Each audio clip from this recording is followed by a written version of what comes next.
21కి 21 strike rate తో win అయిన Janasena party chief Pawan Kalyan గారు తీసుకుంటున్న స్టెప్స్ కేవలం బీజేపీ కోసమే పనిచేస్తున్నాయి. బీజేపీకి జనసేన ఒక బి టీం అనే ఆరోపణలు అతని మీద మొన్న చేసిన దీక్షలు అవ్వచ్చు, ఆ ప్రాయశ్చిత్త దీక్షలు అవ్వచ్చు, ఇవన్నీ చూస్తున్నప్పుడు కామన్ పీపుల్ ని చూస్తూ ఉంది. నిజంగానే అతను సనాతన ధర్మం కోసం పోరాడడం అంతవరకు ఓకే, కానీ బీజేపీ సిద్ధాంతాలు వాళ్ళ లైన్ ఎలా ఉందో ఏపీలో ఉన్న పవన్ కళ్యాణ్ గారి లైన్ అలానే ఉందనే ఆరోపణలు అవి ఎంతవరకు కరెక్ట్ అంటారు? ఆ పార్టీకి మైలేజ్ చేకూరుస్తాయంటారా?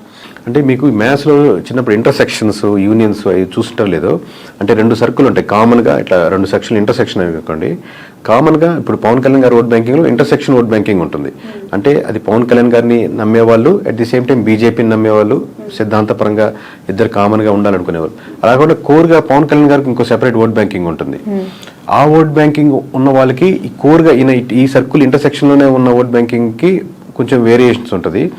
ఇప్పుడు కామన్గా ఉన్న ఓట్ బ్యాంకింగ్ వరకు ఓకే, బట్ సెపరేట్గా పవన్ కళ్యాణ్ గారికి యూనిక్ బేస్డ్ ఓట్ బ్యాంక్, అది క్రిస్టియన్స్ ఉంటారు, ముస్లిమ్స్ ఉంటారు, డెవలప్ చేయాలని ఉంటారు. వాళ్ళకి ఏంటంటే ఈ ఇమేజ్ ఎక్కువ బిల్డ్ అయ్యే కొద్దీ ఓట్ బ్యాంకింగ్ పరంగా ఇటే వెళ్ళే కొద్దీ వేరే డిఫరెన్షియేటర్స్ ఉంటుంది, ఆబ్వియస్గా లూజ్ అవుతూ ఉంటారు. అంటే యూనిక్ పాలిటిక్స్ ఎక్స్పెక్ట్ చేస్తారు. ఆబ్వియస్గా టీడీపీ చేస్తున్నా లేదా వైఎస్ఆర్సీపీ చేస్తున్న ఓట్ బ్యాంకింగ్తో పోలిస్తే జనసేనలో కొంత గ్రూప్ ఏంటంటే ఇది కొత్త రాజకీయాలకు మార్పు తీసుకొస్తుంది, జీరో పాలిటిక్స్ వైపు ఉంటుంది. అట్లాగా జీరో పాలిటిక్స్ అంటే డబ్బులు అది కాదు, ఖర్చు పెట్టే డబ్బులు ఇచ్చేది కాకుండా మామూలుగా రైట్ పీపుల్కి ఏం కోరుకుంటారు అలాంటి పాలిటిక్స్ మీదే చేస్తుంది. అలాంటిదే జనసేన ముందుకు తీసుకెళ్తుంది అన్న ఆ ఓట్ బ్యాంకింగ్ పర్స్పెక్టివ్ ఉన్న ఓట్ బ్యాంకింగ్ మటుకు ఎఫెక్ట్ పడుతుంది. ఇంటర్సెక్షన్గా ఉండి తన తత్వాలు బీజేపీ తత్వాలు లేదా ఆలోచనలు ఒకటే ఉన్న ఓట్ బ్యాంకింగ్ ఏదైతే ఉంటుందో వాళ్ళకి మటుకు అడ్వాంటేజ్ ఉంటుంది, కరెక్ట్ గా చేస్తున్నారు పవన్ కళ్యాణ్. పార్టీ పర్సెప్షన్ లో చూస్తే అలాంటి ఓట్ బ్యాంక్ ఇనిషియల్ స్టేజ్ లో దూరం చేసుకోవడం అంటే వేరీ చేసుకోవాలండి. మనం ఎంత వరకు దీన్ని స్ట్రెచ్ చేయొచ్చు, ఎంత ముందుకు వెళ్తే బాగుంటుంది. మనం 21 సీట్లు గెలిచాం, నెక్స్ట్ టైం ముందు మొత్తం గెలవాలంటే ఎన్ని గెలుచుకోవాలి. ఓవరాల్ గా కంట్రీలో బీజేపీ యొక్క పరిస్థితి ఇప్పుడు ఎక్కువ బీజేపీ లూజ్ అవుతుంది అనుకోండి, దాంతోపాటు దాని మీద నిలబడ్డ వాళ్ళు కూడా లూజ్ అయిపోతూ ఉంటారు. సో ఎప్పుడు ఏ స్టాండ్ తీసుకోవాలి, ఎలా వెళ్తే బాగుంటుంది, ఎంత దూరం వెళ్తే బాగుంటుంది, ఏ ఇష్యూని ఎంతవరకు స్ట్రెచ్ చేయాలనేది చాలా జాగ్రత్తగా, ఇలాంటి అందులో సెన్సిటివ్ టాపిక్స్ వచ్చినప్పుడు చాలా జాగ్రత్తగా హ్యాండిల్ చేయాల్సి వస్తుంది any political party. Okay, political parties ని ఫ్లోట్ చేసే సినిమా హీరోస్ యొక్క పొలిటికల్ సస్టైనిటీ ఎంతవరకు ఉంటుందంటారు? ఇక్కడ ఏపీలో పవన్ కళ్యాణ్ గారిది మనం చూసాము, ఆఫ్టర్ ఆల్మోస్ట్ 14.5 years తనకు ఒక మంచి విక్టరీ వచ్చేసింది. అక్కడ ఇప్పుడు అగైన్ మళ్ళీ మనం తమిళనాడులో విజయ్ గారి పార్టీ చూస్తూ ఉన్నాము. సో ఎట్లా ఉంటుందంటారు వాళ్ళ గ్రోత్? అంటే ఒక్కటండి, ఇప్పుడు ఎనీ పొలిటికల్ పార్టీ వీళ్ళకి అడ్వాంటేజ్ ఉంటుంది. సినిమాలు చెప్పినట్టు చాలా రోజులుగా first day openings, first show openings వరకు ఉపయోగపడుతుంది. వన్స్ ఒకసారి గెలిచేసాక, ఇప్పుడు గెలిచే వరకు 14 సంవత్సరాలు అక్కడ విజయ్ గారు స్టార్ట్ చేస్తున్నారు, లేదా గెలవచ్చు, లేదా ఎంజీఆర్ కావచ్చు, ఎన్టీఆర్ గెలిచిన తర్వాత వాళ్ళు తీసుకునే నిర్ణయాలను బట్టి ఇంకా మళ్ళీ సినిమా స్టార్ ఓటేరు. ఇప్పుడు నేను రాజశేఖర రెడ్డి కొడుకుని అని చెప్పినప్పుడు ఫస్ట్ టైం ఉపయోగపడుతుంది, నెక్స్ట్ టైం రాజశేఖర రెడ్డి కొడుకుగా ఓటేరు. అంటే మీరేం చేశారు, అలాగే హీరోగా నేను అభిమానిస్తున్నాను, హీరోగా ఓటేసాను, నెక్స్ట్ టైం ఇంకా అది ఉపయోగపడదు. నెక్స్ట్ టైం మీరు ఏం చేయగలిగారు, ఏం చేశారు, ఏ నిర్ణయాలు తీశారు, నా మార్క్ ఆఫ్ పాలిటిక్స్ ఏంటి, అబ్బా ఇది పవన్ కళ్యాణ్ తీసుకున్న నిర్ణయం, ఇది తన బ్రాండ్, ఈ చేంజెస్ మటుకు తన వల్లే వచ్చాయి, తను లేకపోతే ఇది ఇంపాసిబుల్ కేసు అన్న పీపుల్లో చేంజెస్ ఏం కనపడుతున్నాయని బట్టి 21 నుంచి 41 వెళ్ళడమా, 71 వెళ్ళడమా, లేదా 21 కూడా తగ్గడమా అనేది ఆధారపడుతుంది. ఈ 2029 చాలా దూరంగా ఒకసారి ఆలోచించి క్వశ్చన్ ముందుగానే అడగాల్సి వస్తుంది. 24 కంప్లీట్ అయిపోయింది. ప్రతిపక్షంలో జగన్మోహన్ రెడ్డి గారికి 40% ఓట్ బ్యాంక్ ఉందని ప్రతిసారి మాట్లాడుతూ ఉన్నారు. 29 సినారియో ఇదే కూటమి వర్సెస్ జగన్ గా ఉండబోతూ ఉన్నాయా ఎలక్షన్స్, లేదంటే Janasena will be back with BJP అయ్యే అవకాశం ఏమైనా కనిపిస్తుంది? చెప్పండి, చాలా లాంగ్ రన్ అండి. ఒకటి మటుకు ఫేవరింగ్ ఏంటంటే కాంగ్రెస్ చాలా బలపడుతుంది ఏపీలో కాదు, మొత్తం ఆల్ ఓవర్ ఇండియాలో. దాని ఇంపాక్ట్ అన్ని స్టేట్స్ లోనూ ఉంటుంది. ఆబ్వియస్లీ ఇప్పుడు బీజేపీకి 1% 2% ఉంది కదా, బీజేపీకి ఎవరు ఓట్లు వేస్తారు అనుకున్న స్టేజ్ కాడి నుంచి ఇప్పుడు ఎంపీలు కానీ ఎమ్మెల్యేలు కానీ గెలుచుకుని అసోసియేట్ ఉంటే బాగుంటుంది కదా అని ఉంటుంది. ఎందుకంటే ప్రతి స్టేటు సెంట్రల్లో గెలిచే పార్టీతో అసోసియేట్ అవ్వాలని కోరుకుంటూ ఉంటారు. Both are came from the ఒకే ఒక బ్రీడ్ నుంచి వచ్చిన వాళ్ళు, కాంగ్రెస్ కానీ వైఎస్ఆర్సీపీ కానీ.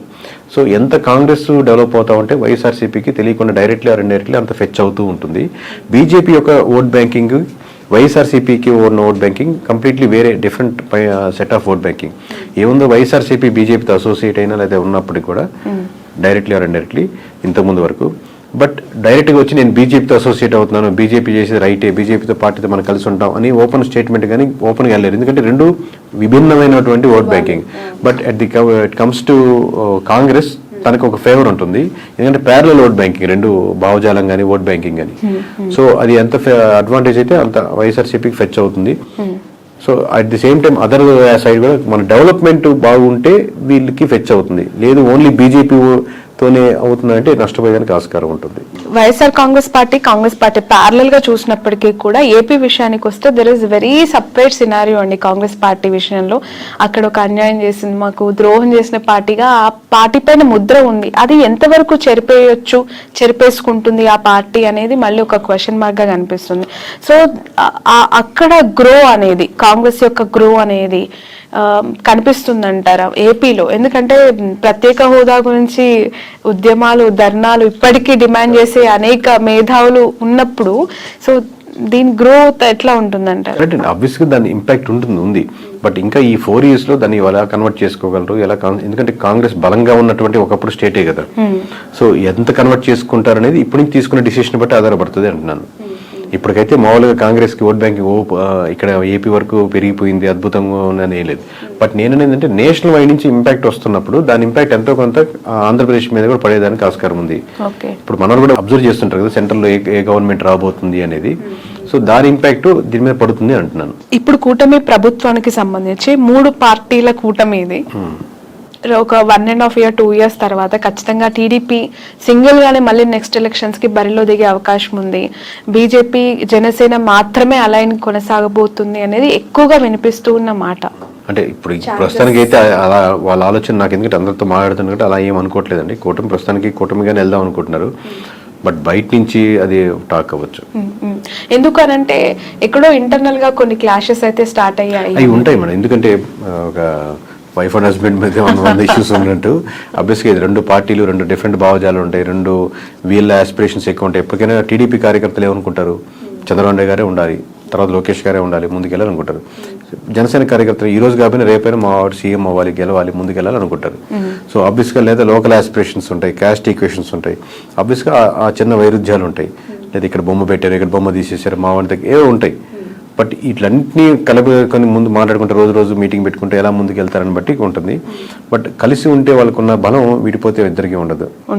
ఓకే. బట్ ఈ మధ్య కాలంలో చూస్తున్న political developments towards Janasena more curious అండి. బాలినేని గారు జాయిన్ అవ్వటం, ఉదయభాన్ గారు జాయిన్ అవ్వటం, వస్తున్న సీనియర్ లీడర్స్ జాయిన్ అవుతూ ఉన్నప్పుడు why not TDP, why Janasena అనే క్వశ్చన్ అక్కడ మనకు రేజ్ అవుతుంది.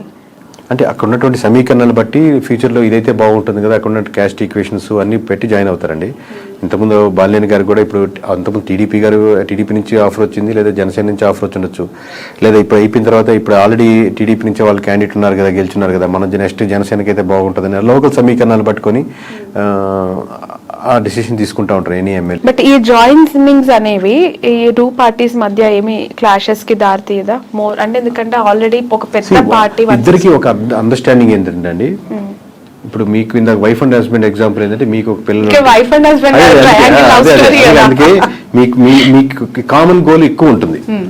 At the same time me individual మీకు కొన్ని లక్ష్యాలు ఉంటాయి, మీకు ఆయనకు ఎక్కువ లక్ష్యాలు ఉన్నట్టు. ఇక్కడ ఏమవుతుందంటే ఆబ్వియస్లీ రేపొద్దున నా పార్టీ బలోపేతం చేసుకోవాలని ఇరు పార్టీలకి ఉంటుంది, ఇరు పార్టీ లీడర్లకి ఉంటుంది. సో ప్యారల్గా ఒకటి మీకు తెలిసినా ఒకటి తెలియకపోయినా 2 పార్టీలు తన పార్టీ బలోపేతం చేసుకోవాలని వర్క్ చేసుకుంటూ ఉంటాయి. దాంట్లో ఎటువంటి సందేహం లేదు. ఎన్నికలకి ముందు వైఎస్ఆర్సీపీ నుంచి చాలా మంచి లీడర్స్, సీనియర్ ఫైనాన్షియల్ స్ట్రెంగ్త్ ఉన్న లీడర్స్ ని వైసీపీ పోగొట్టుకుంది. అది ఎంతవరకు కారణం అనేది ఇప్పటికి కూడా వాళ్ళు తెలుసుకున్నారో లేదో తెలియదు, కానీ బాలినేని లాంటి సీనియర్ లీడర్స్ ఇప్పటికీ కూడా వెళ్ళిపోతూ ఉన్నారు. వాట్ ఈస్ వైసీపీ ఫ్యూచర్ అండి? వైఎస్ఆర్సీపీ భవితవ్యం అంటే ఇంతమంది 11 వచ్చినప్పటికీ కూడా కొంతమంది ఓడిపోయినా సీనియర్స్, ఇప్పుడు బొత్స గారు అవ్వచ్చు, పెద్దిరెడ్డి గారు అవ్వచ్చు, విజయసాయి రెడ్డి, ఇలాంటి పెద్ద సీనియర్ లీడర్స్ ఉన్నారు. సో ఎలా ఉండబోతుందంటారు ఫ్యూచర్, ఆ పార్టీ భవిష్యత్? అంటే ఎనీ పార్టీ అండి, నాట్ ఓన్లీ వైఎస్ఆర్సీపీ, ఎనీ పార్టీలో లీడర్స్ పోతుంటారు. ఇప్పుడు టీడీపీ నుంచి కూడా చాలా మంది వైఎస్ఆర్సీపీకి వెళ్ళినప్పుడు, లేదా ప్రజారాజ్యం నుంచి చాలా మంది మూవ్ అయ్యేలో ఉంటారు. పార్టీ మీరు స్ట్రక్చర్ అదే కాన్సెప్ట్ నిలబెట్టుకుని అదే ముందుకు వెళ్తూ ఉంటే లీడర్స్ వస్తుంటారు, పోతుంటారు, పార్టీలు ముందుకు వెళ్తూనే ఉంటాయి. బట్ మీరు అదే కాన్సెప్ట్ని, ఆ కాన్ఫిడెన్స్ని పీపుల్లో బిలీవ్ చేసేటట్టు ఉండగలిగితే టైం కొంచెం గడిచిన తర్వాత మీకు మళ్ళీ జనాలు నమ్మేదానికి ఆస్కారం ఉంటుంది. మీరు అసలు బిలీఫ్ సిస్టమే కోల్పోయారు అనుకోండి, లీడర్స్ మొత్తం 175 మంది యాస్టీజ్గా ఉన్నా కానీ ఏం గెలవలేవు. మీ సలహా ఏంటి?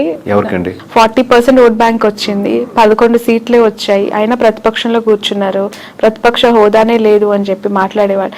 మీరు ఒక కేకే కన్సల్టెన్సీ నుంచి యాజ్ అ సిఇఓగా జగన్మోహన్ రెడ్డికి కావచ్చు, వైఎస్ఆర్సీపీ కావచ్చు, వెళ్తాం అనుకునే లీడర్స్ కావచ్చు, వాట్ ఈస్ యువర్ అడ్వైస్?